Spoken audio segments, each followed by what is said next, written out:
What's going on, everyone? How's everyone doing out there? Forgive the mic touching there. Let me turn this music down. I hope everyone's having a fantastic hump day. It has been an interesting behind the scenes. Let me know how the sound is going and how everybody is doing today. Welcome to the Nooner Show. This edition is What Are You Gonna Do, George? Part 2, we'll be talking about Theon Greyjoy. Jaime and Brienne as a team, in a sense. We'll see what happens there. And everybody's favorite character, Gerold Darkstar Dayne. Fantastic, right? We'll start off with Theon Reek himself. But first off, let me introduce my co-host for the day, Fake Arya from Braavosi Broadcast. How you doing? I'm good. How are you, Johnny? I'm doing pretty well. I can't complain. Well, I kind of can. Sorry for being late, everyone. I hope y'all are doing well. See, I'm just saying sorry. You'd think I was Canadian, but maybe I'm not. Thank you so much, MackenzieLBurns, for the thumbnail. I really appreciate that. And if y'all haven't noticed, I've been working hard on my graphics game, so, whatever. You can give me some claps or whatever. Look, it's Hermione. What's up, Hermione? How you doing? Danny McKay, finger guns. MackenzieLBurns, I just said something about you. Dark Mother, how are you doing? Thank you so much for sharing that out. Lady H of the North, thank you for being patient. This lady knows nothing. You know a little bit, especially from your comments there. House Lorebridge, a.k.a. Kaci C. Welcome, everyone. Okay, so It's my girl. what's going on? Nine, what's up, man? What is up?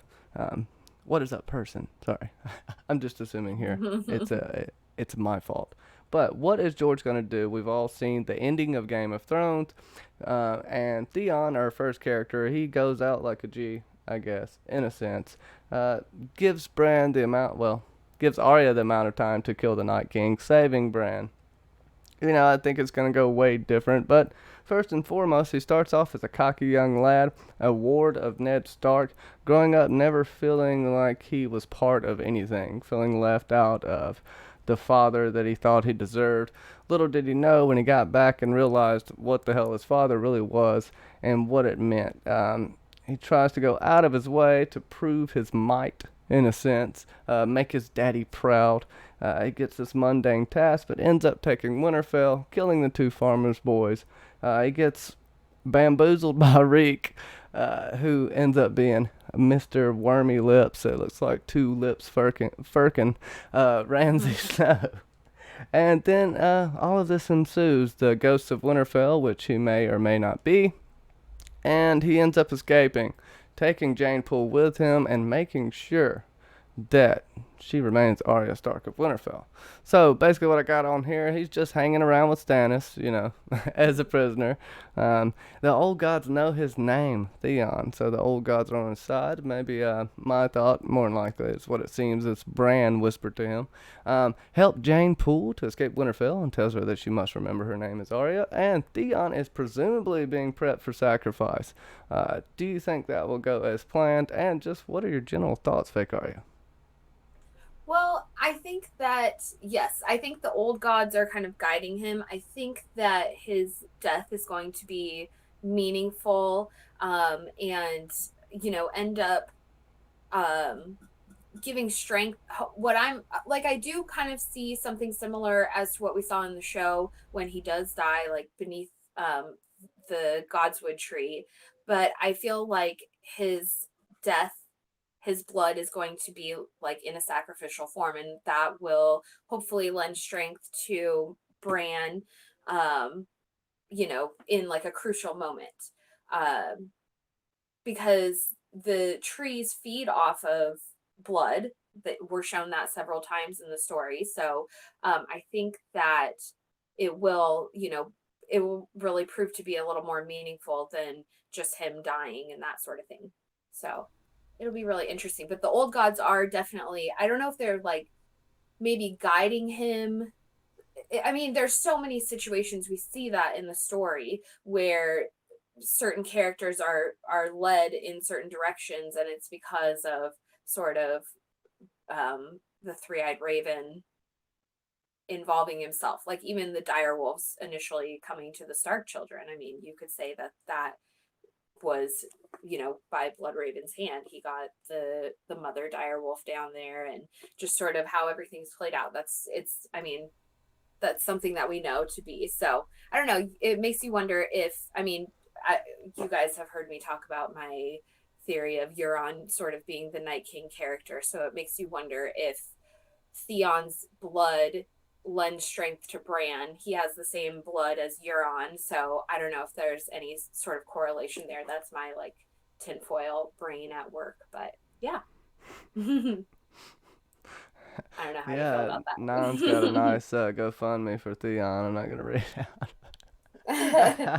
It's pretty good. What's up, Ion Trone and Tad Dawson?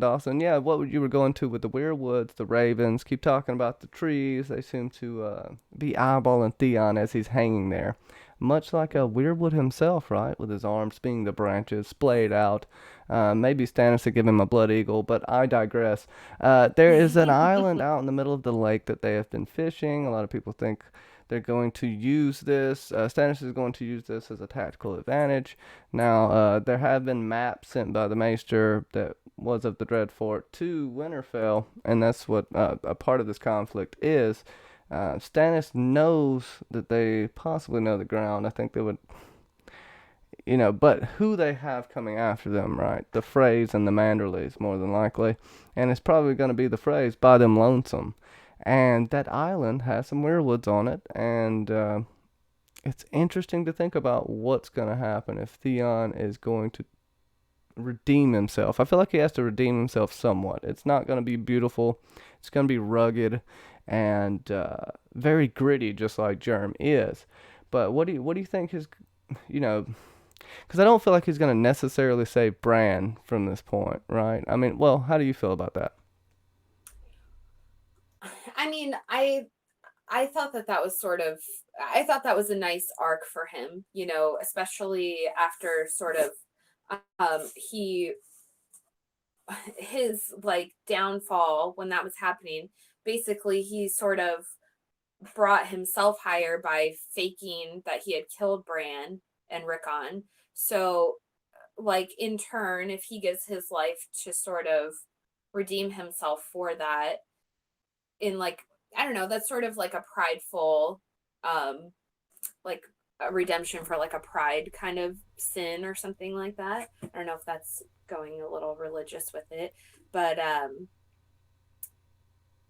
I think that's I thought him sort of dying fighting for him, that was like a good way for him to go. So I would be okay with that. Like if he survives this battle at Winterfell and then we see what happens from there with Starks, or Right. with Bran coming around, or Rickon potentially coming around. I mean, we could see him do something like that. Well, that's a good point with Rickon coming around. And also, it makes me think, Sansa ultimately is the person who killed Ramsay Bolton, Snow, whatever the hell you want to call the bastard of Bolton. But Mm-hmm. what if Theon is the one who could somehow, whether it be by his hand or by his manipulation, kill Ramsay? He knows him the best, right? And Ramsay, you want to say he's smart, but he's really just really evil and vindictive. Roose Bolton tells him about all of these tricks he played. These are only tricks you can play once, and you have a reputation. People aren't going to trust you anymore. So I do think Ramsay is overestimating himself. But also, right now, Theon is too, because he's still not really thinking clearly. He's still kind of weak. I think we talked about this a little bit behind the scenes, and he is fighting with it. He wants to be him. The old gods gave him his name back, as you see. Mm-hmm. Um, he wants a sword. He wants to die as Theon, not as Reek. But right now, he's struggling with it on almost a split personality level when he's talking to Stannis and he grins at him with his broken teeth. I almost think of the Joker when that scene's being described, and he's just like, oh, you don't know him, and how cruel he is. Oh, you should be afraid of him. So, I think Theon's still got a little bit of that to get over. Yeah. Um, his sister may or may not have something to do with that, but I think seeing Rickon alive, or at least hearing of Rickon being alive for sure, may spark something more in him. Because right now he just wants to die, right? He needs something to spark him. Mm-hmm. Unless they just go for Asha, you know. Yeah, that's an interesting thing to think about. Because yeah, Sansa did kill Ramsay in the show, so we don't have. I mean, I don't think Jane's going to take that role upon herself. Plus, Jane's going to the wall right now with Justin Massey, so I think that would be actually a pretty good thing. Plus, we've seen like the Ghost in Winterfell, which is still, debatable on who that is, but a lot of people think it is Theon or like him having a split personality kind of thing. Um, Which goes right along with how it works. Extreme stressors, torture. You mhm, create a split personality to escape from that world. And who knows how mhm, long he's had that personality, and we don't even know about it. We only know with Reek. You know what I mean? mhm.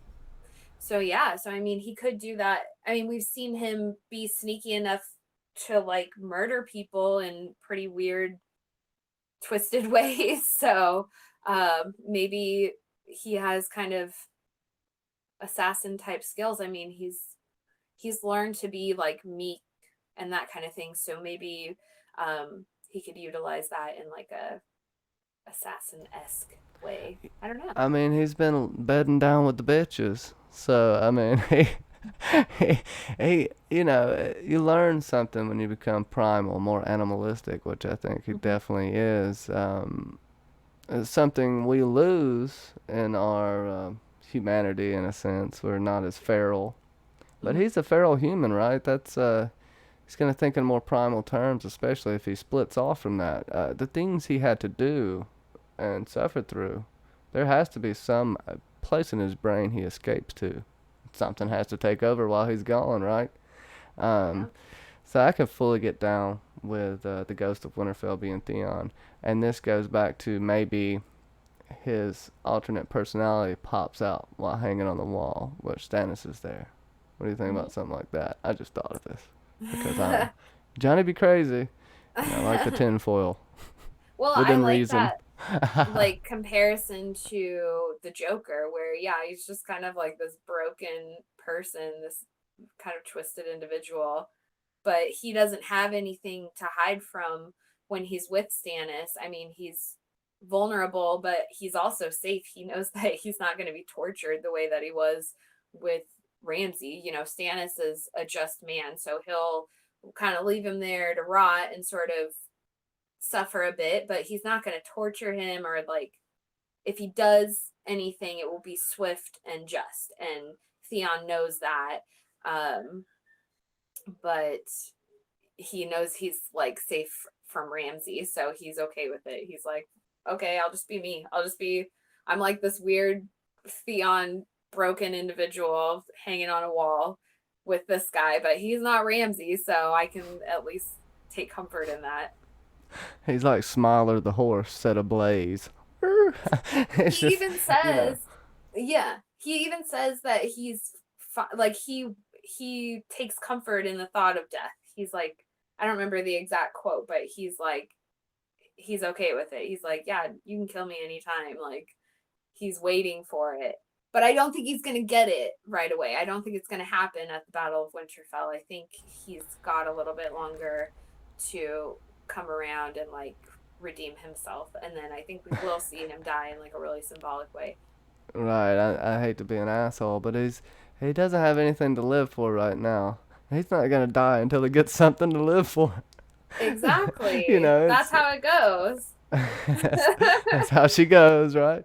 Um, That's I want to the go way she shout goes. out to Ste Yorke. What is good? Nicola, how's it going, my friend? How you doing? Dornish Winch, welcome. And Hermione, I just got to say that again because I've fracked up by saying Hermione for about 2 streams, and I should have my nerd card taken away. Catherine Harding, welcome, welcome. Stay hydrated, my friend. That's all I got to say.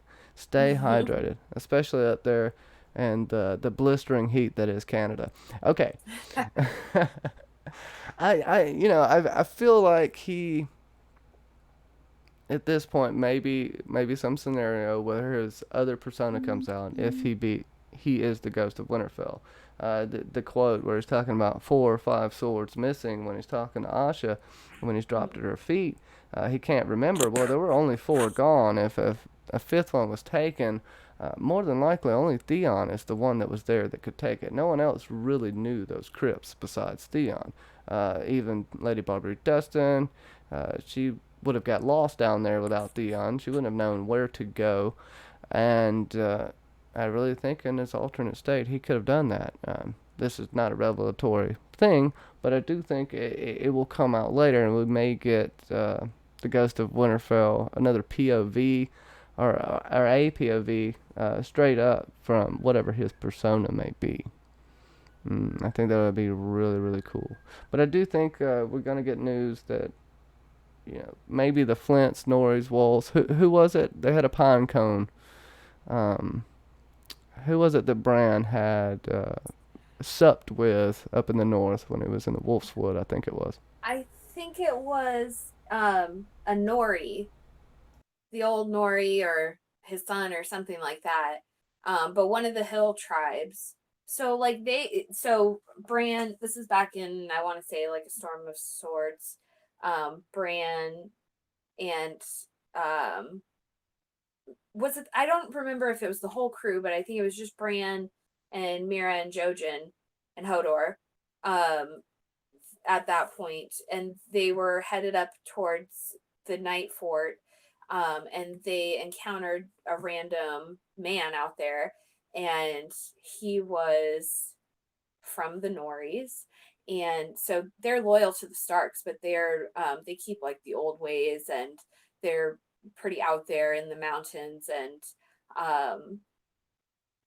so yeah, so they've seen that Bran is alive, and he like gave him food and helped them build a fire, and kind of talked with them, so they are aware that Bran is alive, or was at that point in time. So it is interesting that they would, I don't know if they would like seek to kill Theon for that, or if they would share that information that they saw Bran. It's kind of interesting to think about. Well, what if as a representative for Wyman Manderley come over to speak the truth? Who was it that brought what's his name that brought Davos to Wyman in the walls of White Harbor? Can't remember his Yeah, name. it was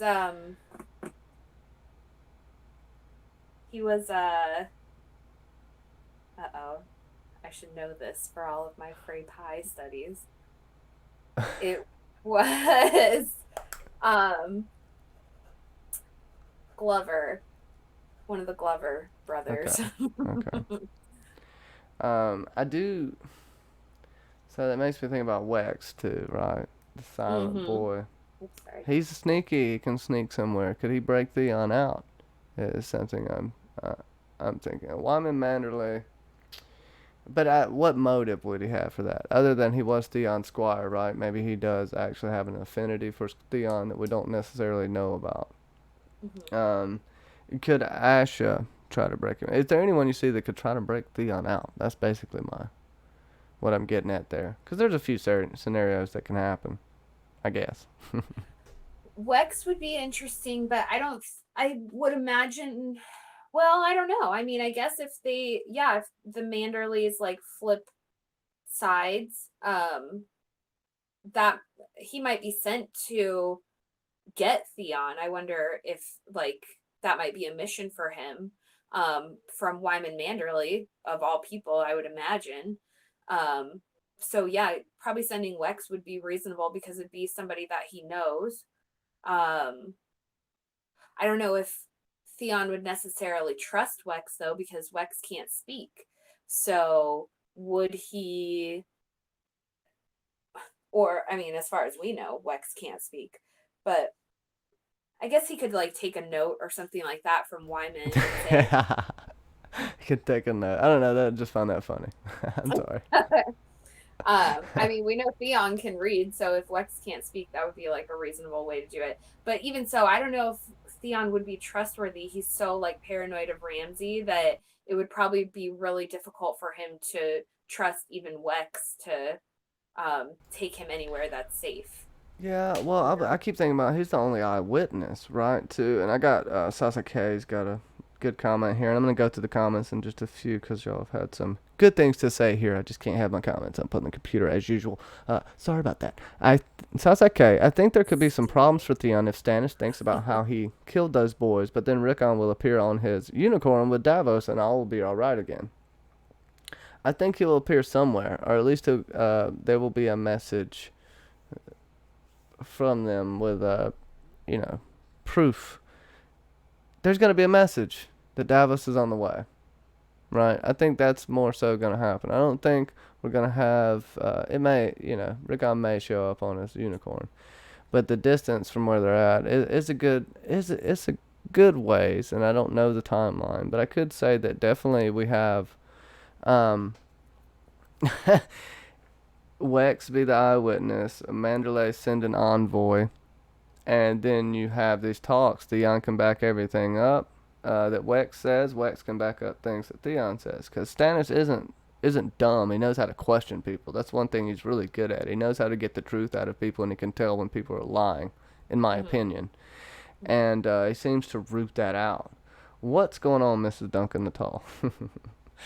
Hi, And, Cece. and he seems to just root that out.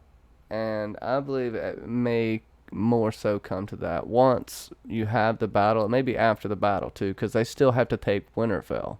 You have the little battle, the Manderleys turn on the Freys. You might not even have this big battle on the lake because you have the Manderleys ready to turn on the Freys. You also have a little dissension that Stannis has already got Arnulf Karstark. He's got to deal with his army, but I think he can, especially if you have the Turncloaks and Stannis. I think they'll receive word of it before it happens, or do you think they'll risk it? Um, Big questions. they're crashing.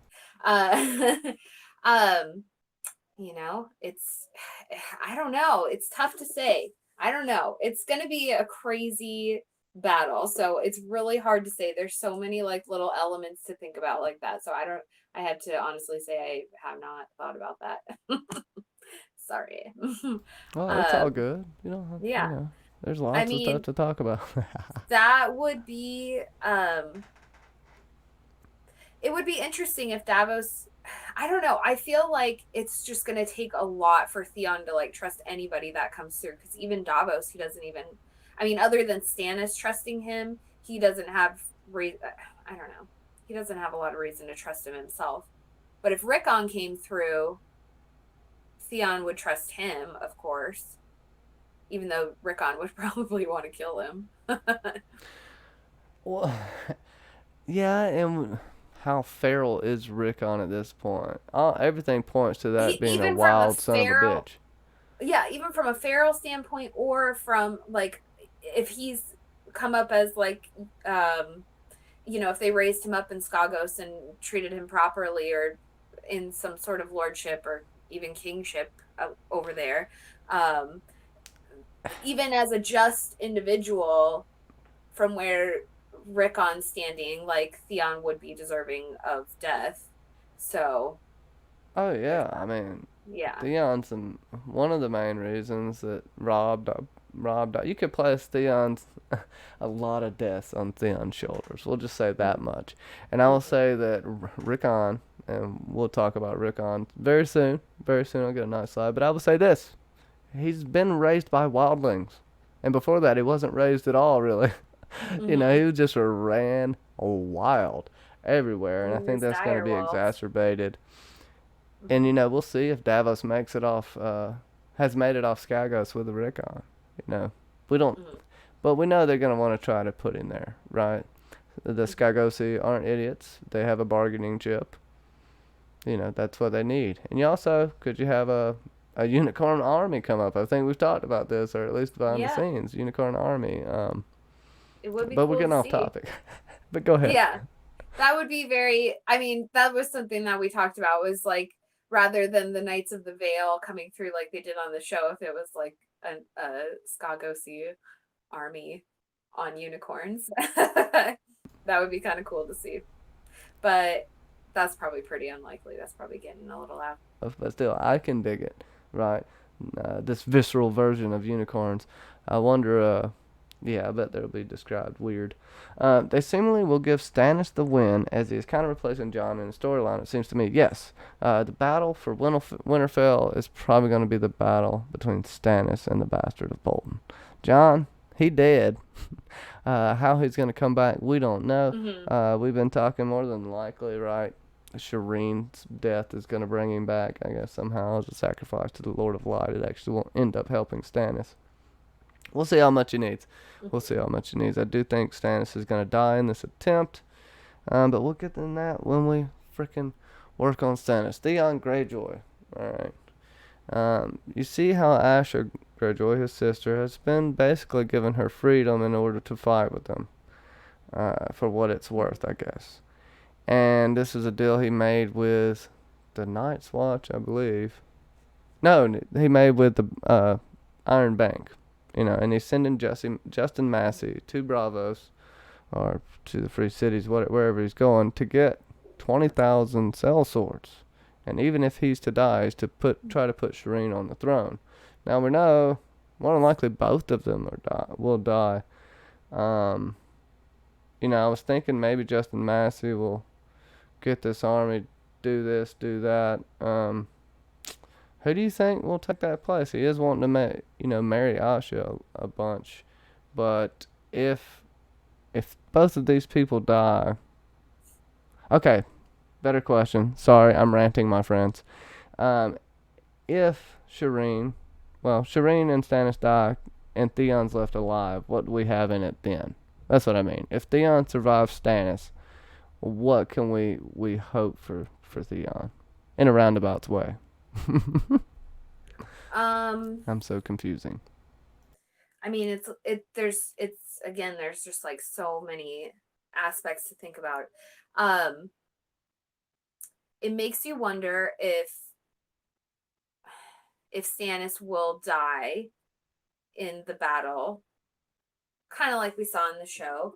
I mean, where's Stannis's storyline going to go from here anyways? Is he's either going to die at some point or not.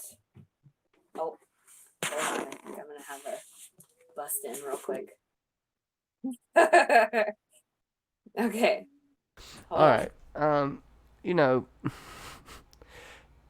Stannis does have an issue here. What his storyline is, I think he's going to be remembered a hero, and without him, the realm would bleed even more. It will get Winterfell back for the Starks. Will that be his last hurrah? I don't know. You do have Jon Connington and Fagon down at Storm's End. Perhaps if Stannis ever gets back there, but that's a tough decision. I don't think he'll go for Storm's End. I don't know. I don't see Stannis making it out of the North. I think the North is going to be his doom, and maybe even Theon will help in his demise. We could see Theon possibly, I don't know. I'm going off the rails here, I think, but Theon's going to redeem himself, as we all know. What we've talked about with the Ghost of Winterfell, he had that whole segment where he was talking about how he could wield a knife, and I think he has. And with his split personalities, so that's where we're going with it. The Theon has split personalities, and the other personality is going to show up at some point. I do think he will be sacrificed, but not burnt. I think maybe not even an official sacrifice, but his blood will flow into the Weirwood. Perhaps even him, running to the trees like Lewin did. I think he feels like this connection with the old gods like he's never felt with the drowned god before.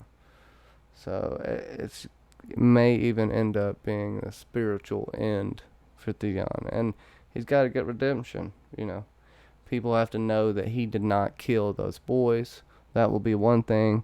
And if he can help to take Winterfell back with the knowledge he has of the crypts and the knowledge he has of Ramsay's men and everything he has there. Somebody just needs to slap him in the face with a little bit. He could burn, but I think the Weirwoods want him more.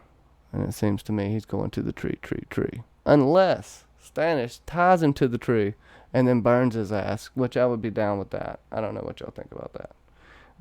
Sasa K. Lewin did have a Valyrian Steel link. And take care, Dornish Wench. Thank you so much for coming out. He has to, Sasa K. He has to have DID just to get through what he got through. He had to have made some place for him to escape to. I mean, I wouldn't say it's impossible, but damn if it's not almost impossible. And Reek is one of those personas, and it's like he's getting back Theon, but you see versions of someone else, an eviler, Joker-like character that I was speaking of earlier. Yeah, Mrs. Duncan the Tall, it's a good thing Selyse is not holding Stannis' balls. I think he may be. she not like in the show, she doesn't have that power of him. He lets her do it. She wills, basically, to a certain extent, but he just honors that marriage. I don't think he has any love for her realistically. It's just it's almost like a figurehead type marriage. One of Ramsay's men's named Yellow Dick Fowler. Oh fuck, I can't remember his name. No, it's Deaf Dick. I thought it was Deaf Dick. No, it was Yellow Dick. Is it Yellow Dick? God damn. It used to be, anyways. Who's got the Yellow Dick? I don't. I hope not, anyway. If you do got the Yellow Dick, go get it checked out. There's free clinics everywhere. Don't spit that off. But, well, the Ghost of Winterfell did us a solid and just offed him, right? Yeah. So he gone. But that's what I was saying. Like, Theon has an intimate knowledge of the enemy. Is he going to use that? When he finds, I think if he can get his name cleared that he didn't kill those boys, I think he'll finally start to snap back into a little bit of Theon and give him a little bit of hope that things are going to get better. Right now, he's just tied up to the damn wall. Any other things you want to say about Theon before we go on to Jaime and Brienne? No, I think we about covered it. I think we're good. We'll see what happens. I mean, I just think there's a lot of signs of the old gods sort of calling for him, between his knowledge of like the crypts, him saying that like the old kings are angry or something like that, whatever the quote is. And like the ravens constantly calling to him. And he just has a lot of these sort of intimate moments with like trying to get in touch with himself when he's at the Godswood in Winterfell. It seems like he's starting to take a lot of comfort there and solace. It makes him feel closer to like his sort of Stark identity that he's always struggled with, that we like see that he struggled with on the show. They started emphasizing that more at the end. And I do think that there's like a lot of lore and things that could connect to that, but I'm not going to say that right now because I think I'm going to make a video about it. But well, it's almost time for Theon to have a green dream. Not a green dream. Well, maybe a green dream, but also a prophetic dream too. I'm kind of waiting on that one. That's one person we haven't really got one from. Yeah, I like that. Like what you said. That would be an interesting. Again, I think there's a lot of like contrasting that we see between Theon and Euron, with what Euron's going through with like being all on the Shade of the Evening super hard and like killing the gods and that kind of thing. But then on the flip side, Theon is getting more in touch with the gods and he's more in touch with like the old gods. And then there's like a lot of contrast between the Shade of the Evening and like the weirwood trees. So there's a lot of contrast there. And I think that eventually that's going to come into play with them being like the sort of, I mean, Theon was castrated, I guess, by Ramsay, which is still kind of debatable, I think, with how it was written in the books. I mean, I think it's pretty heavily implied, but not entirely stated as such. But anyways, Theon technically is like the heir to his father, you know. Asha is not. So he's the most dangerous to Euron. So anyways, yeah, I think we're going to see that come into play. And Theon dying as a sacrifice to the werewoods and that being used as a weapon against Euron would just be like something that would be really cool to see. And I think that we have a lot of foreshadowing for that. So, yeah. Yeah, and we'll get into that one on the next one because we got to do Euron and Bran in the same one because we talk about a lot how I think those are the actual two big things fighting, and whether one is, we know Euron's evil, and whether Bran's good or evil, we don't know, but they're fighting for something. And the others are connected, and it's going to be way different than the show. I'll just tell you that much. That part, the other is going to be way different from the show, but I don't, I think it's going to end as quickly as it did in the show, and that's something we can get in later. And I'll just, actually, the next one we'll go ahead and do this. Euron Greyjoy, Bran Stark, and the others.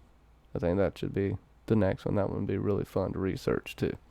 All right, so make sure that's popped up. Jaime Lannister and Brienne of Tarth, two jilted lovers that will probably have a happy fairy tale ending. No, Jaime Lannister's been through a lot. We all know what happened to him with Vargo Hoat and getting his hand chopped off. Brienne saving him a little bit, but him saving Brienne. Oathkeeper given to Brienne. She's charged with finding Sansa Stark and keeping her safe. Everybody pretty much thinks Arya's dead until, we have fake Arya, and we can kind of get into that in a later thing. But he goes out, he gets River Run, he takes Raventree Hall, and basically he meets up with Brienne at Pennytree, which, if you don't know, Brienne of Tarth is a kin to Sir Duncan the Tall. And she's had a harrowing run so far. She's been going all throughout with old Nimble Dick Crab, going to the Quiet Isle and seeing the Hound, picking up Sir Hal Hunt at Salt Pans, and him and Pod, they go out. Well, they finally get caught by, some brave companions, and, Biter eats her face off, and it's a fun, good old time. Gendry does save her, but she gets taken captive. She has the Lion Pommel sword. She has the letter. She has everything against her, and Lady Stoneheart judges her guilty, gives her two choices: the sword or the noose. So, and when she gets hung, most people will say, I don't know how much canon this is, that she said sword. So she must take Oathkeeper and kill Jaime the last time we see them is at Pennytree, and Brienne tells Jaime to come with her alone, for she has found Sansa Stark. Or, if he doesn't come alone, the Hound will kill her. And we all know Lemoncloak is the Hound. So, damn, what's going to happen to Jaime and Brienne? Will he even go with her? Because it's not really confirmed that he left with her yet. And then if he does, which I think he will, because, you think of how much honor Brienne is known to have. Her reputation has preceded her, and she's owed one good lie right here, and everything she has said in this is a lie. It goes against everything that Brienne is. We'll talk about how Brienne is basically Pretty Maris. Jerem wanted to do a 5 years in the future. His writing doesn't work out that way. He lets it flow and grow like a plant. If you heard Jerem talk about anything with writing, he doesn't necessarily have a set format. But Jaime and Brienne of Tarth, are they headed for the disaster? What do you think is going to happen, Arya? Fake Arya. And I'll try not to let, my hot air blow too much right now. I don't know what I'm talking about.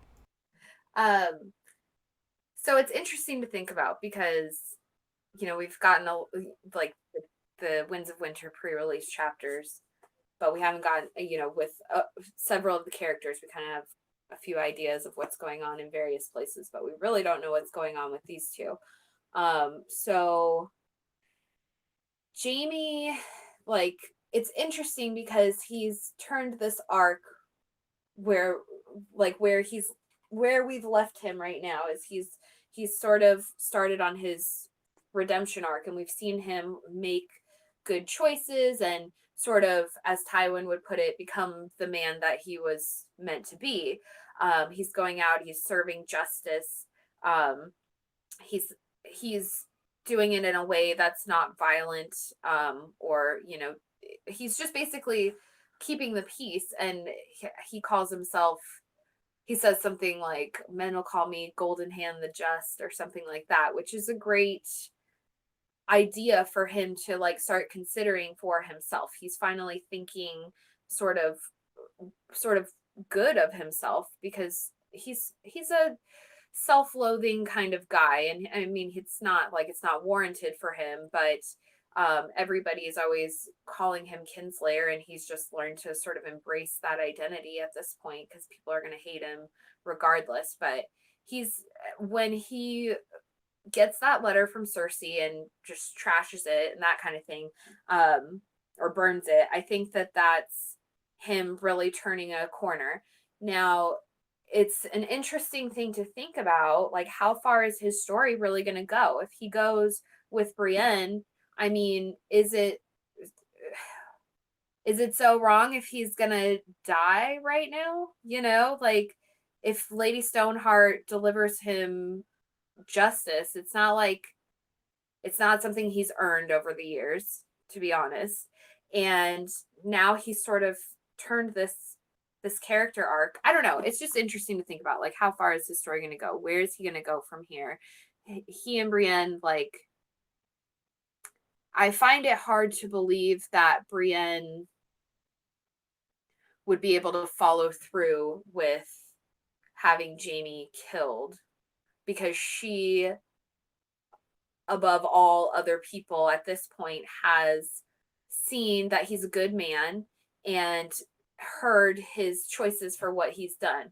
And not everybody has heard that. So I just feel like Brienne has, even though she's like, this tough knight woman, and she's been through like hell at this point, she has a shred of femininity, and we know that she feels connected to Jaime, because when she's like being rode through the woods and she's all injured and like sort of hallucinating and that kind of thing, she's calling out his name. So like, she feels connected to him, and I just don't think that she would be able to sacrifice him. Now the comparison with Pretty Maris, because, well, you say something and then do you have anything to say to that? Because Well, as far as what's going on with Jaime and Brienne, I do think she's connected with him, but she's more bound by honor. The first thing we have here, they both have sworn a sacred oath to Catelyn, and the debt is due. Now, what Jaime has sworn is to protect her daughter. Who wants to kill her daughter now, or her daughters? The Stark girls, even if she found out Arya was alive, she'd still try to kill him, besides the fake Arya thing. And, maybe Lady Stoneheart wants Jaime to kill his sister. This could be something that Jaime is convinced to do after some kind of negotiations. We'll see that she talks. I feel like that with Brienne, she made the oath to Catelyn before she made the oath to Jaime. And in those oaths, part of that oath was to kill Jaime if he tries to flee, do this or that. You know what I mean? So I think it comes back to which oath you're gonna keep, it comes back to the bathtub scene, and he's pretty much redeemed. And what's poetic and pretty beautiful is Brienne is the only one that really knows this, right? For true. And what would be the most heartbreaking but pretty cool way is for her to kill him with that sword, which, I think that Lady Stoneheart's going to find out that that's ice, or half of ice anyway, and, she's definitely going to want somebody to be murdered with it. And I don't know if we'll get the simple hanging with Jaime. Yeah. Depends. It depends. What do you guys think as far as Jaime and Brienne. Now let's go to your Pretty Maris. Well, this is not. This is everyone's because we've been talking about this for a while. But Jerem talked about how Pretty Maris is basically Brienne 5 years in the future. What happens to Brienne? You've seen she's gonna go through some tough choices and realize how hard life is, and be pretty, I guess, hardcore about it. Go ahead. Yeah, so Pretty Maris is a, I guess, soldier she's in Marine, so where Daenerys is. And she is in the service of the Tattered Prince, which is like a sellsword company.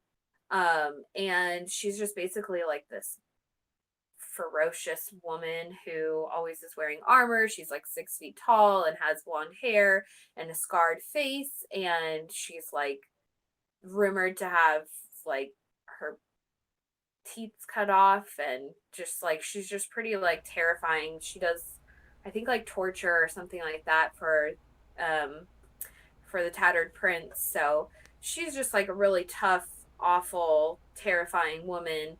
And she is from Westeros, actually. So there's a lot of talk of like there was supposed to be the 5 year gap in the story.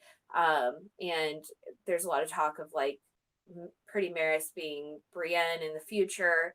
But I think Germ has said that they're separate characters.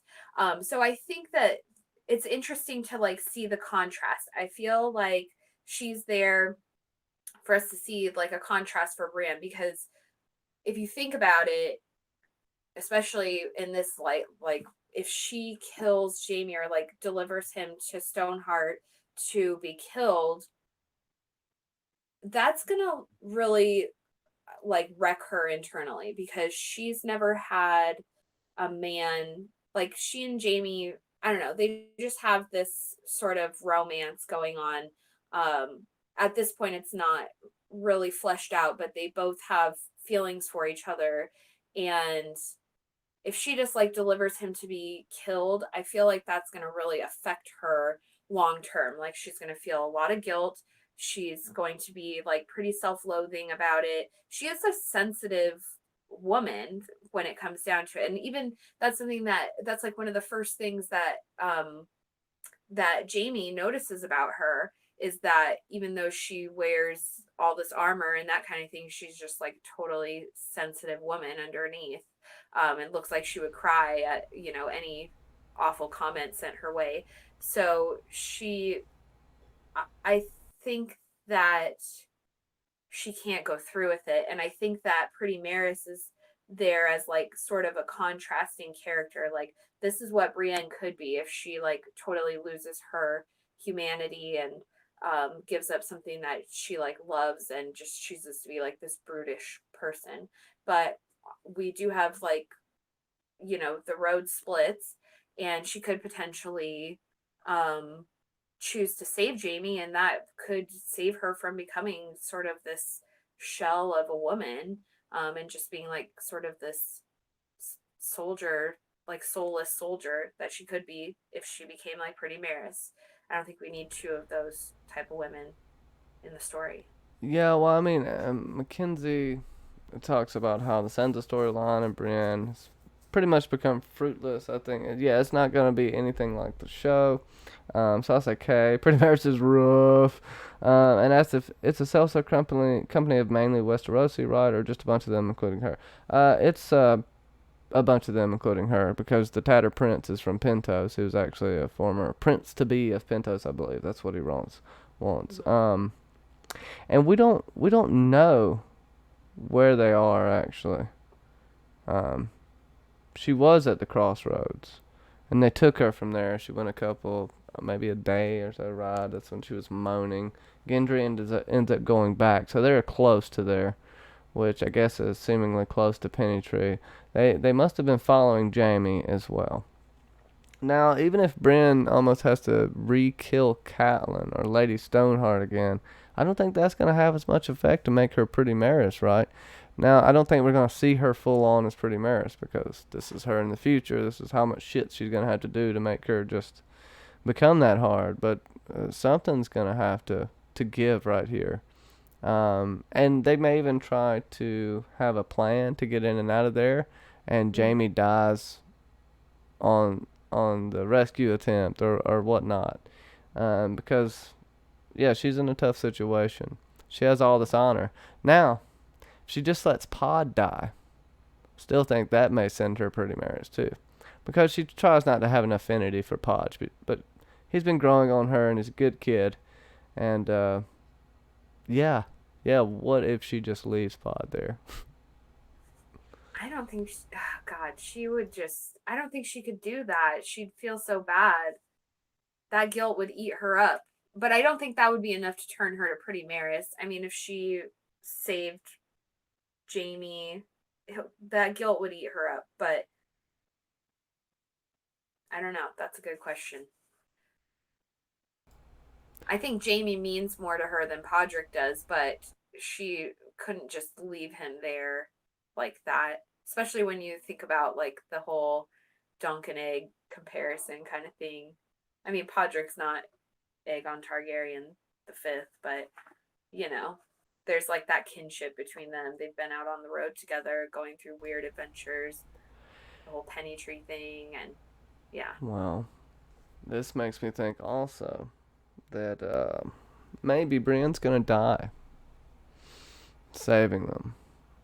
She's gonna act like she's gonna go through with everything. Lady Stoneheart's gonna tell her to kill Jaime, make it even worse on her. She turns around, kills Stoneheart, gets killed in the melee, while maybe Podrick and Jaime escape, possibly even dying later.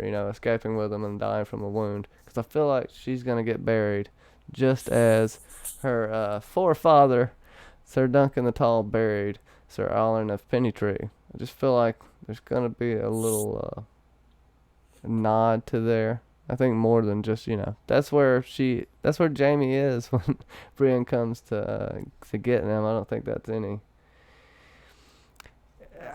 a coincidence. But also, if Jaime is to knight Brienne like what happens in the show, then maybe he knights her and he's the one that buries her. Knights her before she dies. I don't know. There could be some crazy shit that happens. Hmm. But the show makes me so conflated sometimes, because I don't know. Is That Brienne actually gonna write in the White Book with her face eaten off and all this? It's hard for me to see her making it to the Kingsguard, just with that her would injuries. that would be a really interesting thing to think about actually if yeah, like or if Jaime got injured and then he was dying but he knighted her and she had to go, try and tell that to people. Like who would believe her, that she was knighted and then by the Kingslayer of all people and then he died and but she has to be like, but he knighted me before. They'd be like, well, first of all, you're a woman. Second of all, it's freaking Kingslayer. Like, it would just, she'd have to eat a lot of crow along with that. So it's kind of an interesting thing to think about.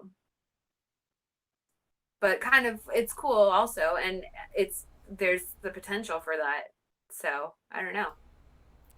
I Yeah, mean, and this what's the point of us knowing that Brienne is Dunk's ancestor if there's not going to be some way that it kind of comes into play, and so that would be like a fitting way for it to happen. yeah, even them having to bury Pod, or like you said, vice versa. You know, there's no real definitive proof that Jaime and Cersei are gonna die together. Yeah, It may happen, but some shit's going down. I don't think Jaime's gonna lose any more physically than he's lost, because he's already lost that.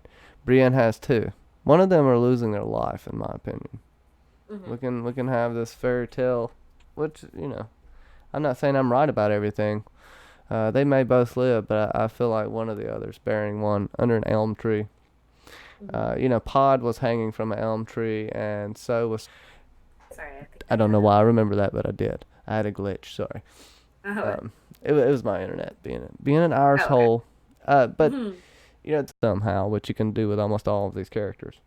But in general, I think one of them has to die. Um, Honestly, They both have a bunch of POVs. We'll see what happens. What's your best guess? What do you think is gonna happen? Just unadulterated. Who cares if we're right or wrong? What do you think is gonna happen? I mean, I think you're right. I think somebody's going to die because it's just, I mean, unless they're, about to go on some sort of star-crossed lover sort of escape. If they do escape, I mean, unless they kill Lady Stoneheart, like, she will pursue them. She's a vengeful, you know, undead person, undead Catelyn Stark. So she would have no problem, like, following them or, like, having that be her new mission, I guess. Um, she's after anyone who's wronged her or wronged her family. And so, and she just doesn't believe them. I don't know how they're going to convince her that, they're trying to seek Sansa, but in a, in a safe way. So I don't know. It's going to be interesting. I mean, unless she just goes to Winterfell or something like that, like how she did in the show, and just sort of waited it out until Sansa was ready. Well, I'm glad you said that because Jaime says something in the chapter when he's talking with I think Janice Bracken, and I think they were talking about one of the Stark girls, and they were like, if she's smart, she'll stay somewhere, hide, become a new person, and live her life out happily. Which she may stay Elaine Stone, which I know people will be yelling at me at, especially Sasa, aka MackenzieLBurns, but yes, Dark Mother, everyone is Azor Ahai. It is known. And, but, she could choose to stay Elaine Stone. She has a lot of power there, and we'll see, how far she goes down the road of the Mockingbird. Because right now, other people are set to take back Winterfell. Sansa thinks about it, but right now she doesn't really care that much for it. She's not really that homesick. She's kind of at home playing the Game of Thrones. I know we got to save that for when we talk about Sansa, though. Yeah, we could definitely talk a lot about her, but I do think that that would be the wise thing to do, because honestly, if she stays in the Vale, then she could just set herself up to be like Queen of the Vale, and I think that that would play out a little more easily at this point in the story rather than her being like Queen in the North. So, yeah, Jody Jedi says, "Try to stay dead this time." Yeah. And nobody likes me thinking about Elaine staying Elaine, so. I don't think she'd have to even stay How Elaine. poetic is that?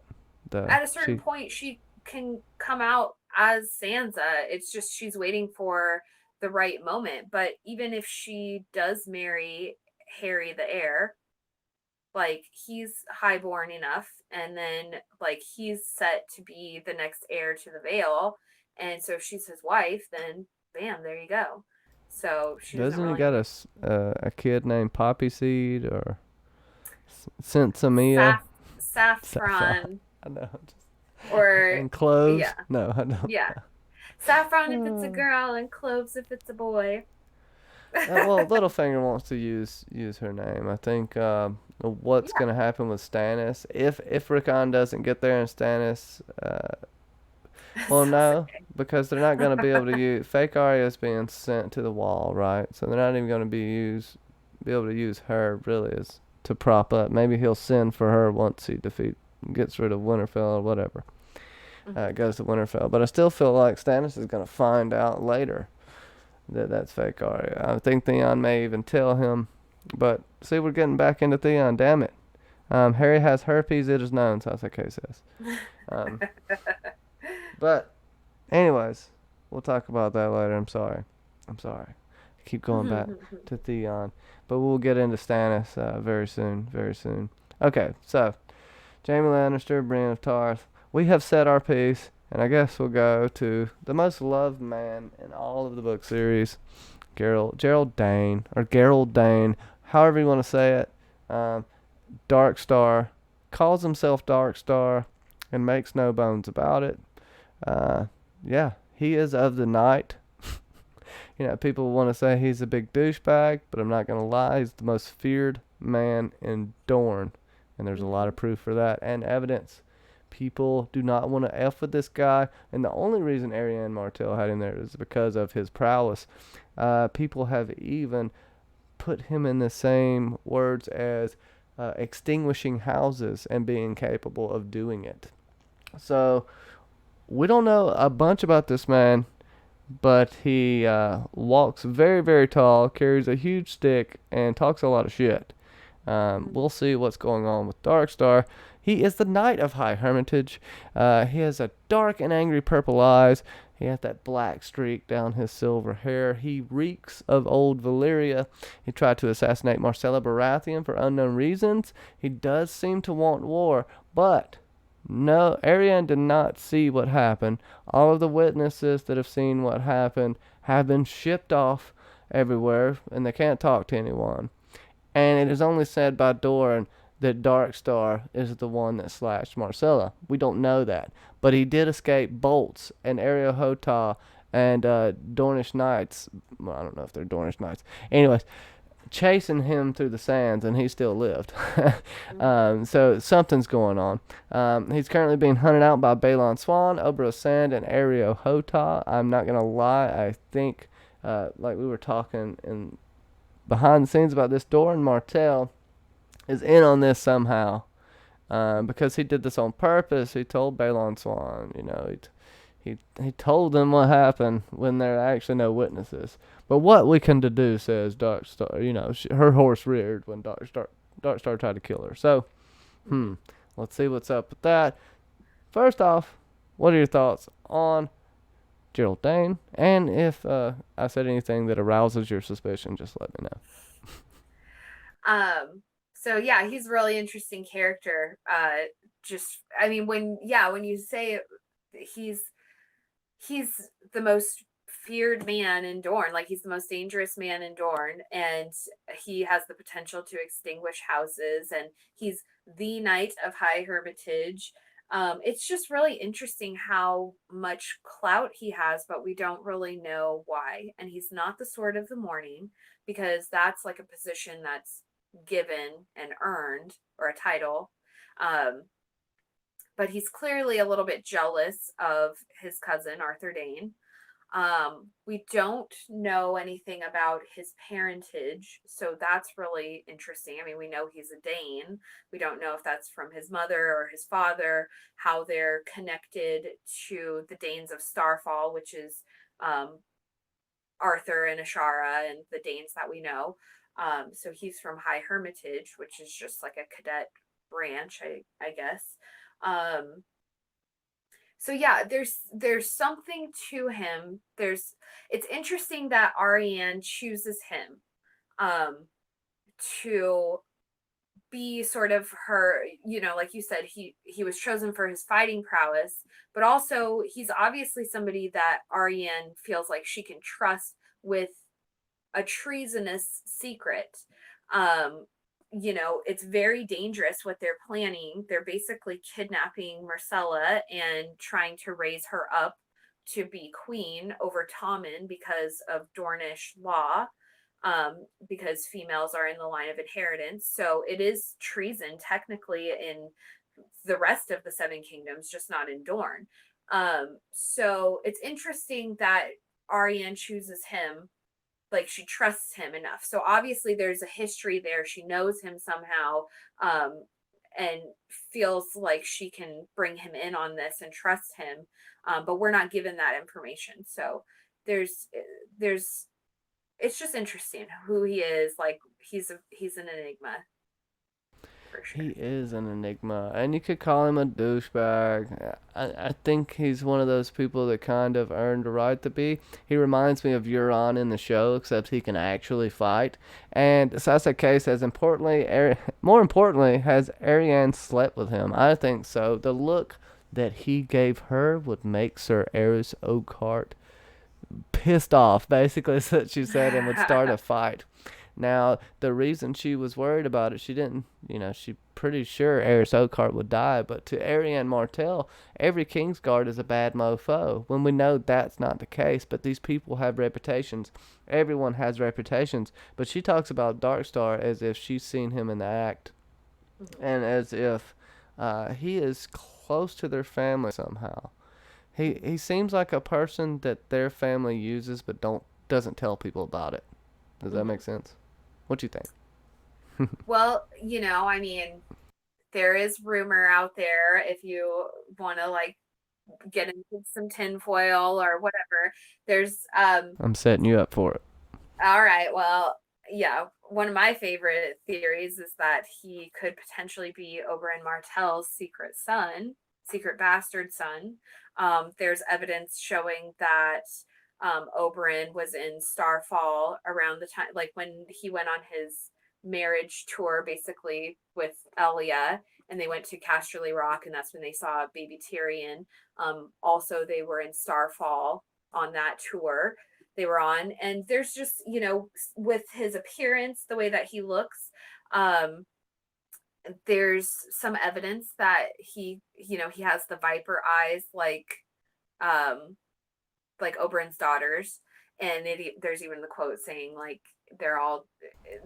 all of his daughters have different color eyes, but they all have the viper look, and then Gerold Dayne is said to have the same, and there's a lot of association with him and snakes and vipers and that kind of thing. So, and then you think about I can't remember who said it. I think Damon Sand, which was Oberyn's squire, he says that Oberyn wanted to kill Gerold Dayne. So it just Never got around to it. Yeah. And it makes you wonder why. Like, what reason did he give him? Or does he know something that he shouldn't? So I think that what you and I have kind of like weaseled out is that he kind of knows something that he shouldn't. Now, it would be interesting because we see a lot with like Oberyn with his daughters. Oberyn never had a son either, right? Well, and again in the wording, like, how George likes to sort of do secretive wording. So it's something, he says something like Tyrion thinks, as far as he had heard, Oberyn never had a son. But that's some sneaky George R.R. Martin wording for you. I could even get on with it with two ways. I could say that, he's not Oberyn's. Or I could also say that this may be what I'm about to say perhaps proves more that he's Oberyn's and wants to be the top sand snake. There is snake's viper references. I think this could be foreshadowing to him fucking killing the sand snakes, killing Ario Hota, killing, there's even, it's almost like hopeful fantasy when Ariane's talking about hopefully they can root him out up in his mountain holdfast. But even Garen, that's his name, right? Yeah. Shit. Okay. Ariane's friend. Yeah, even he who was Oberyn's squire, who's seen the Red Viper at work, and now there's no indication that Darkstar uses poison, or has to, right? It's Damon, sorry, Damon Sand. Yeah. And there's no indication that Oberyn has to, that Darkstar has to use poison. Now, if Oberyn didn't get around to kill him, but he wanted to, I can only deduce that, given who Oberyn is, he might have been scared. One of the few people Oberyn was actually scared of. Mm-hmm. And there may be something, even jilted lovers. More so, it's, hey, who the hell knows? I don't know. He could be a son. Okay, you're going to go with tenfold son. I'm going to go tenfold jilted lovers, okay? Don't you yell at me with those yelling eyes. But either way, he has something going on in my mind with Doran Martell, and whether or not I feel like he's playing a couple of sides. He reminds me kind of like he's scheming it up to something, and maybe has an alliance with someone we've yet to really think about yet, another army, or has something going on with Doran, and Doran really wanted to do this to Myrcella, and maybe put others at risk. Or maybe Darkstar wants to start a freaking civil war here and take over power in Dorne. Who the hell knows? I don't know. I'm just rambling now, but keep going. Well, there's a lot of ways you can look at it because especially if he is potentially um Oberyn's son, that could, because obviously, like, I think Mackenzie commented in the chat, would it be Gerold Sand then? Because he could be a bastard, but he could be a legitimized bastard. Um, or if his mother was of high, I mean, if she was a Dayne, Secret I don't know. bastard. Like, Yeah, it pawned off his father. See, that's what it would have to be. His father would have had to believe that he was his son when actually she had an affair with Oberyn. And yeah. that's the hiccup with the theory for me. That how the hell do you prove that? You know what I Well, mean? the women But in Dorne are very, like, I mean, I wouldn't say promiscuous, but they're more free with their bodies. And then you see a lot of situations of like Ariane, her father is trying to make these marriage arrangements for her with like old men, and then her best friend, like after this, after the after Marcella and all of that happens, her best friend gets sent off to be married to an old man and just like isolated on an island. But on the same note, Ariane sits there and says, like in the same conversation, that she had sex with, or that she had slept with Eris Oakhart to seduce him, for the end to her mean, or whatever means to her end. So it's known that the Dornish women have sex before they're married, could potentially want to have sex, within. I mean, we're given so many examples of that. So I'm sure that Dornish men, being of that mindset, I'm sure they have their own, freedoms themselves, but also if a situation arose where they did have a baby, either the the father would take him on as his own, or maybe the mother, like we see with like the Mormont women, like the mother's highborn, so the child is of the child is highborn regardless of who the father is. They take on that name, so I would assume there's some sort of arrangement like that. Sasuke says makes a decent point. I think his dad had to be the Dane, but he can't be a Dane if his mother is one. His father has to be a Dane for his look to be that way with that name, unless a sister convinced a male Dane to take him in and pretend his own wife. I burst him. I don't know. I can't even follow that. But what I would say is maybe it's a male Dane. Um, Female herd. I The mean, I other see what you're saying, so it's okay. there's I get it. there's I think also you're right. there was like a, I think I've seen within the theory something like when after um maybe when John Aaron went to Dorne after Robert's rebellion, because Dorne really didn't react much after Robert's rebellion despite Elia being killed, which is really surprising for like how angry Oberyn was and how he, like, we know him as a fiery individual. So there's like a rumor that potentially when John Aaron went to Dorne that he maybe would have legitimized Oberyn's son. I mean, Oberyn, it's not, he has all these he has 8 daughters. It's not unbelievable that he would have one son, but maybe keep him secret just because that's how, like, Duran's a pretty secretive guy, so maybe it was just like, let's just keep this on the DL, kind of thing. Because Dorian has 2 sons and a daughter, all in line for succession. So I mean, it's no skin off of his nose to have like a nephew down the line of succession.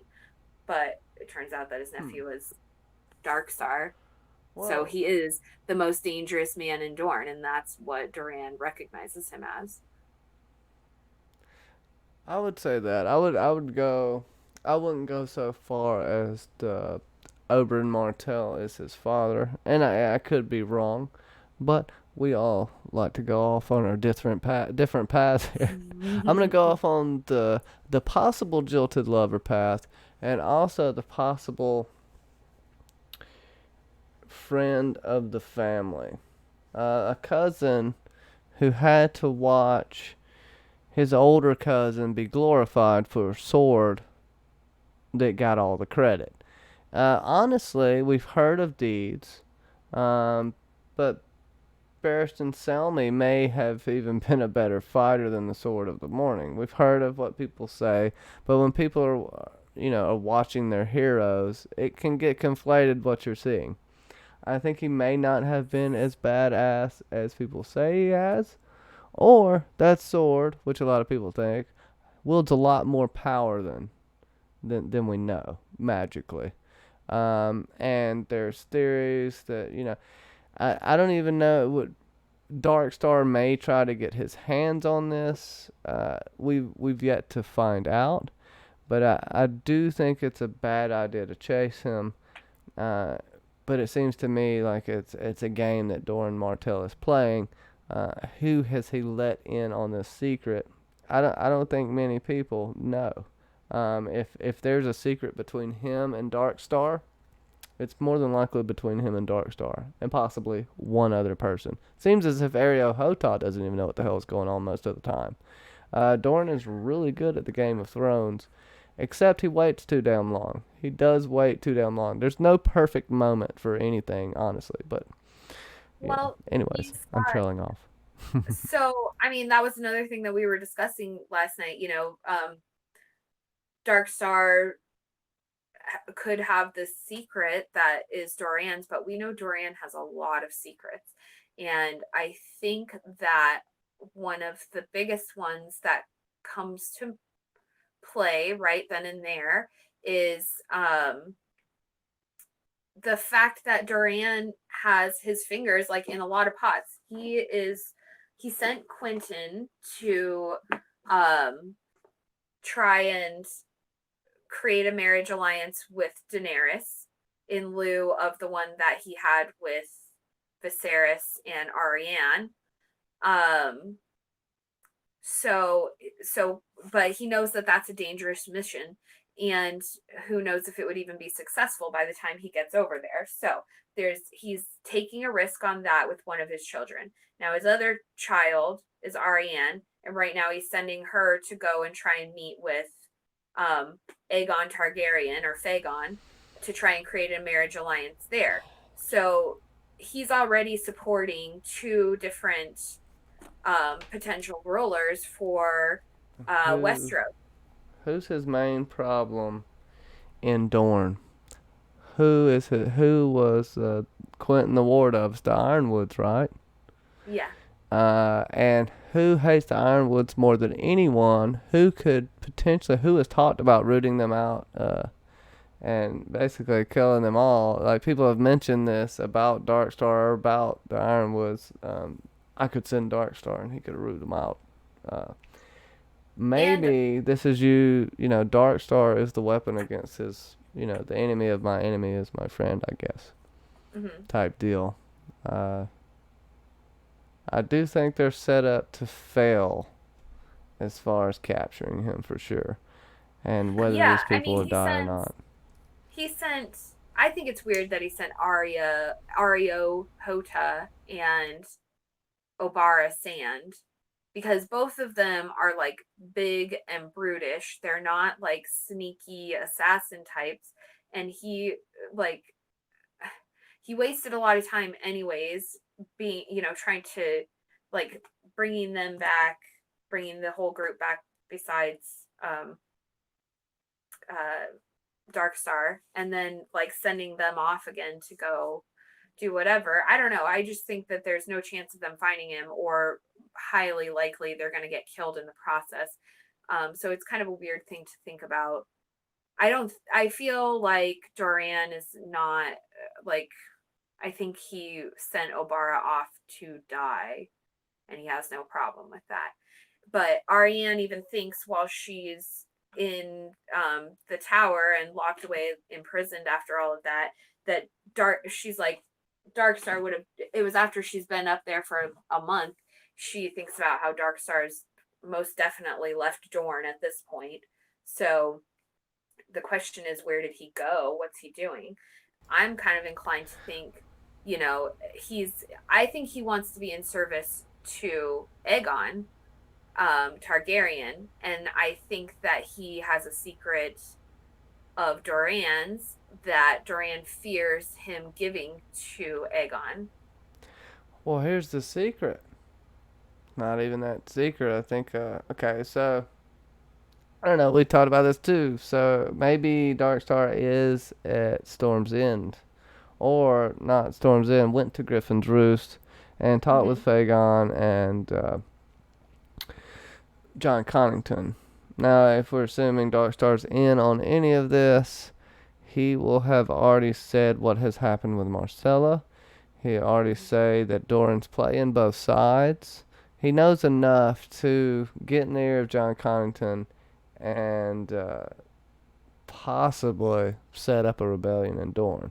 Because like we Mm-hmm. were talking about, all the people are not happy with Doran Martell right now. They're not happy Mm-hmm. with his inaction. They're not happy with all the deaths of their kinsmen, from all the way from Elia Martell and the murdered babies down to the death of Oberyn, which has made it a powder keg down there. Now they are ripe for rebellion and a coup d'état is about ready to happen, I think, and Darkstar could be the head of this. What is Darkstar Yeah. looking for more than anything? To be remembered more than his uncle Arthur Dayne. Okay, that's his main stick right there. He talks about of all the Danes that have ever lived, why is it that only anyone ever remembers Arthur Dayne or my cousin? Well, I think he wants to outshine his cousin. And he's going to be a semi background player, but you're going to see things fucking happen because of Darkstar, in my opinion. That's kind of my whole rundown of like my realistic take when I'm not trying to go super tinfoil. Even though some of this tinfoil may be true, it doesn't mean that's wrong. Yeah. But that's my bare bones take about Darkstar. Yeah. He wants It could power. go it could go really deep with it too, depending on like how far you want to take it. I mean, there's a lot of setup for Darkstar to be sort of a dark version of Arthur Dayne, and if he's going in service to Aegon Targaryen, being like his sword of the morning, but he's of the night, so he's being like the contrast to Arthur Dayne there, which I kind of like, but I think that that could just be like a shallow surface level thing. I think it could go deeper, where we see him being sort of that figure like we saw Ilaria Sand on the show, where she's sort of creating that coup within Dorne and like taking down Doran, and rising up in his spot for the time being. I would be okay with seeing something like that from him. I think that would be pretty cool. But also, if you connect, I mean, going back to like what I was saying with the tinfoil, if he is Oberyn's um, son, then he could take the seat of Dorne, like with a claim to it. So he could even, again, going back to him saying he wants to be better than his cousin. I mean, he's a Dane taking the Well, seat of Dorne. what happens when, let's say, Ariane accepts John Connington's deal, accept that this is Aegon Targaryen? She goes against her father, and just goes ahead and accepts the deal. Meanwhile, Doran is assassinated by Darkstar or his Mm-hmm. compatriots. Uh, Mm-hmm. and forming a coup, Darkstar takes over in Sunspear, and you have two rulers of Dorne right there. Now, Mm-hmm. Darkstar, like Dark Mother saying here, Darkstar is a catalyst. I do think he's going to be, maybe not. The Kingsguard thing's cool, but I think he's going to be more. I think he's more for himself and not for someone else. But that's my opinion on it as far as Darkstar. For me, he's really selfish, and that's all he really cares about. Being the maybe even king of Dorne instead of being prince. Maybe he wants an independent Dorne. At this point, it's ripe for an independent Dorne. It's ripe for them to fight, and Daenerys and dragons are coming. And that goes back into my. I know you hate this, but Darkstar has an alliance with Euron, and this will make him even stronger. But Euron just using him like a little bitch. But hey, that's Yeah. just me throwing out some tinfoil. Don't you freaking roll them eyes at me. They're gonna roll out the back of your damn head. What's up, Fantasy Saint? How's it going? We're having a good time here. Okay, so now we're gonna kind of open up the questions because we've pretty much said what we think Darkstar is gonna do. Um, and if you got anything else you want to say on Darkstar Fake Aria, feel free to. I'm not like telling you can't, like cutting you off or anything. But No, I mean, we've said a lot about him, and there's a lot to say about him. I mean, he's an interesting character. I find it just so interesting. I just will always go back to the fact that Doran says um, he's the most dangerous man in Dorne. It's like, why? Like, who does Doran fear? Like, he's a powerful man. He's a calculated man. He doesn't let people get the one up on him very easily. And um, so it's why would this random guy who we don't really know a lot about, like, what's he got that just makes him so dangerous? I mean, his fighting prowess that's not what Dorian would consider to be dangerous. That's that's not that's dangerous. probably, I would agree with that. That's one of the tools I think that makes him dangerous. But the more of his tools I think are in subterfuge. I see him as an assassin of the night. When you talk about he is of the night, he may be an assassin. Mm-hmm. He may kill people that need killing. He may have had He's these rumors familiar. around about him, but they just, he's so secretive and good at it that people don't have specifics about Darkstar. That's what's really intriguing to me. It's almost like he's a little finger with a badass sword. You know. Yeah, and like an affinity for like I feel like he talks so much about venom and poison and that kind of thing and being weaned on venom. Like I just feel like he's trained in that somehow and that will come into play. And that again, it's like, why would you send Ario Hota and Obara Sand, who are just both like huge, brutish, like warrior types? Like, yeah, they could be effective in like a battle, but if you're sending them after somebody who's like elusive and like escaping you, like you wouldn't why would you send just like a couple of big old brutes, It just doesn't really make much sense. Yeah. I feel like it's a show. It's a show. Darkstar, like you were talking about, it might not even be there. We got some good Look at funny stuff in Sasuke. here. Um, what about True Tenfold? Darkstar is the illustrious Jose Martel. Yes, Oh, I'm down with that. I Jose love that. Martel for the throne, and Darkstar is just a secret guy with gout that is jealous of his father. I'm just kidding. Um, no, but going back, I do think there's more than meets the eye here, which is the same with Doran all the time. It goes back to the Savas pieces and the pieces he has on the board. Even if he's not friends with Darkstar, I feel like they're using each other, or vice versa. Darkstar may think he's using Duran, but being really used, or like I said, vice versa. You know what I mean? So it's interesting to think about. What do y'all think about it in the chat? Let me know. Any questions on anything we've actually talked about today, from Theon Greyjoy to Brienne and Jaime, and to Gerold Dayne.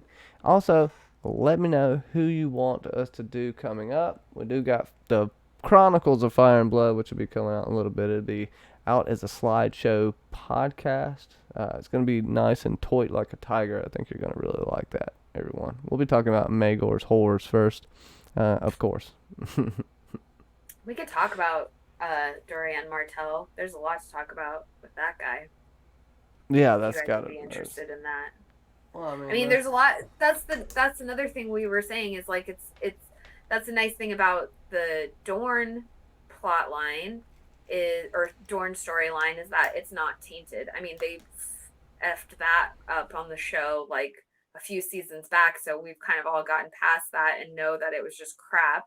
So there's a lot to speculate about with it because there's a lot of story with it, and like tied to so many other parts of the story. So anyways, that one's a fun one that, thankfully they ruined for us long ago. So, and now that they ruined so much more, we can be like, it's easier for us to move on and look back on Dorne. We can have fun with this. And look, if you guys think Germ's got like this specific dead set ending, he's got one in mind.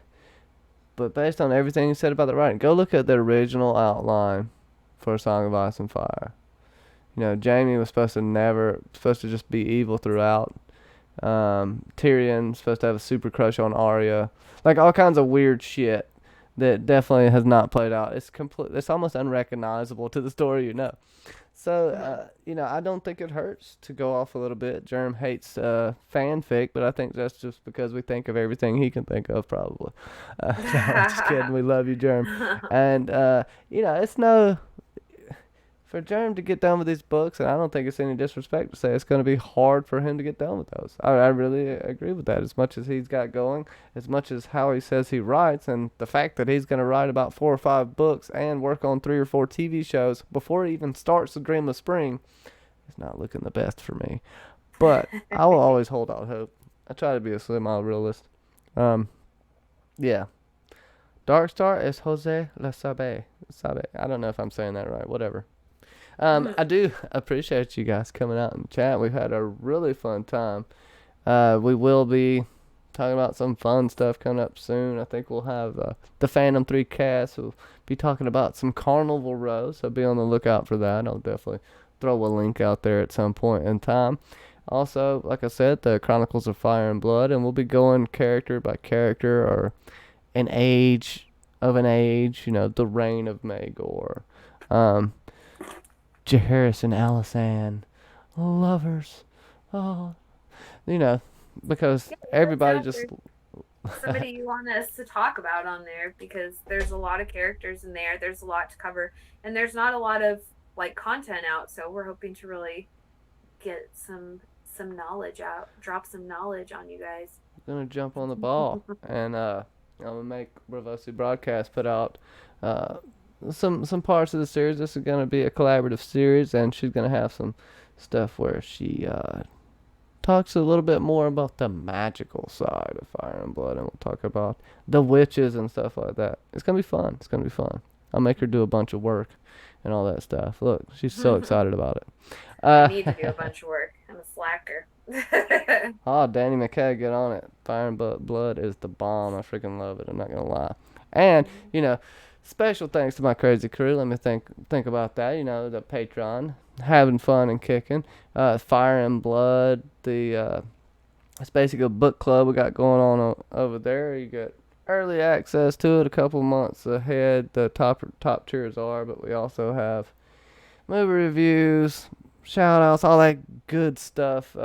If I write a script, you get to see it. Whatever the hell that's worth, right? I don't know. You gotta check it out. It's pretty fun. Thank you. Gotta say thank you for MackenzieLBurns for making my thumbnail as well. Thumbnail, whatever I'm saying. Nice speech impediment.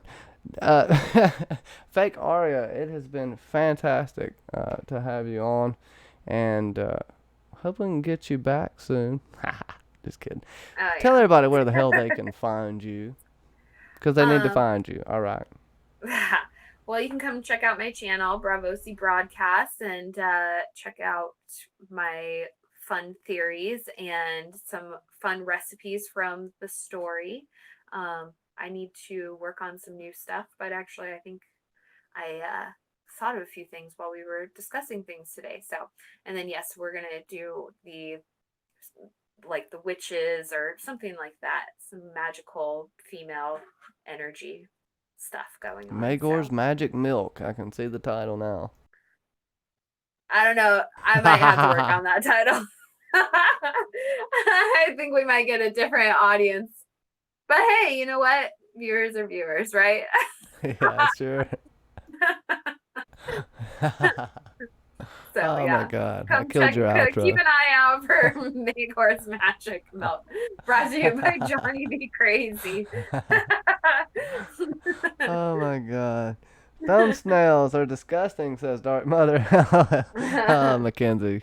Uh, peach pie, really? Yes. Yeah, something Yes, about a I peach pie's got to know. come out. I know that much. I We'll see have that. it like filmed, and I've just been, I think, too, I made this peach pie, and I think I might be just being a little bit too critical of my own work.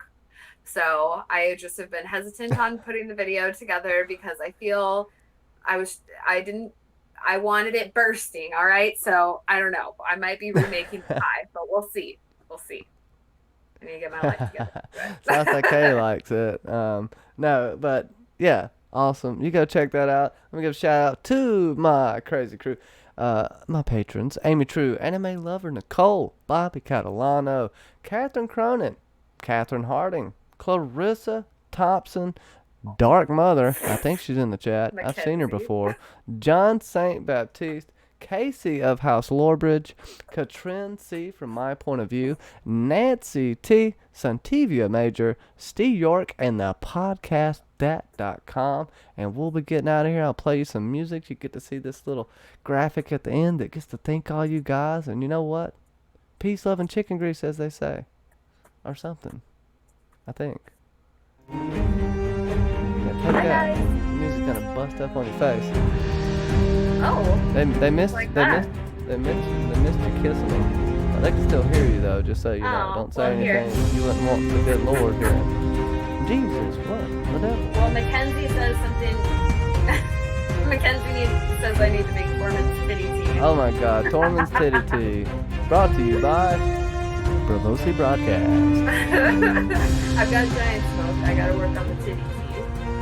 Alright everyone, you'll have a fantastic week. We'll see you soon. Don't forget, Nooner's News, Sunday at 4 p.m. Eastern. Brought to you by Geek Folk One. Are you an aspiring meme lord? Join Geek Folk One today. Alright.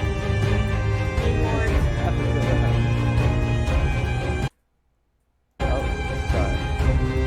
I'm missing no guys. I'm missing no battles. Now I'm stopping the screen. You boys don't know.